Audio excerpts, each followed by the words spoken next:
may degree ba kung gaano kalala ang autoimmune disease ng isang tao? Halimbawa, mayroon ka. At ano-ano ang mga ito po? Thank you po. Okay, so yung degree po ng lala ng isang autoimmune disease, depende po yan sa organ involvement. Kasi ang isang klase ng autoimmune disease can affect one or more organs in the body. Especially pag, for example, lupus patient, if the kidney is affected, hindi po ito na-manage agad. This patient can have full-blown the flare or gising, tawag natin dito flare or paggising talaga yung sakit, and then kidneys can be affected and eventually they can go into dialysis. Okay? So those affected naman po sa mga tiyan, no, or gastrointestinal tract, for some patients, they can go into severe bleeding and then go into shock. Okay?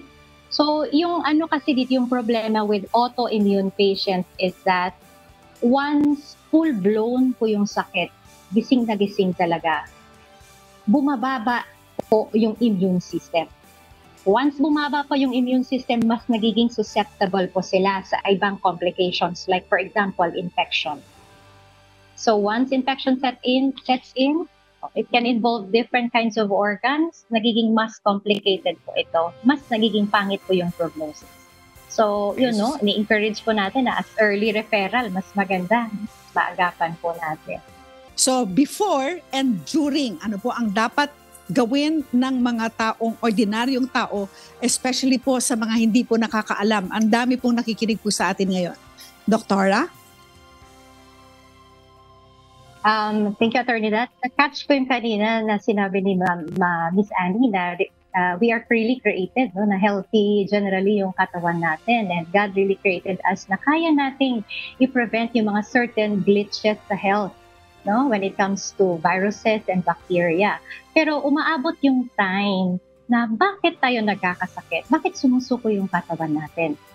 And this is because of the environment. As I've said kanina, 80% po, no, if you look at yourselves right now, kung ano yung po yung present health po ninyo, that is the product of the previous weeks or years of choices that you have been making, most especially when it comes to your food. Okay? So, when it comes to autoimmune disease, research has shown that it can be prevented, especially ang autoimmune disease kasi ito is napakalaking pamabaga sa katawan, severe inflammation. If the inflammation is the cause, then anti-inflammatory regimens, no, are the solution. And in lifestyle medicine, we would want to focus on the root cause of the disease. Hindi lang yung gamot lang tayo, parang band-aid lang po yun eh. So we have to dive into really where this is all coming from. And the cause of the disease comes from our lifestyle, which is the one that triggered the manifestation of the genetic, the gene inside an individual. So 80% po ng health natin is due to food. Okay, so we can really control what we eat. And in autoimmune disease, research is into plant-based diet. So we call this whole food plant-based diet, wherein plants are the solution into healing, no, and preventing the emergence of this autoimmune disease. So less processed food.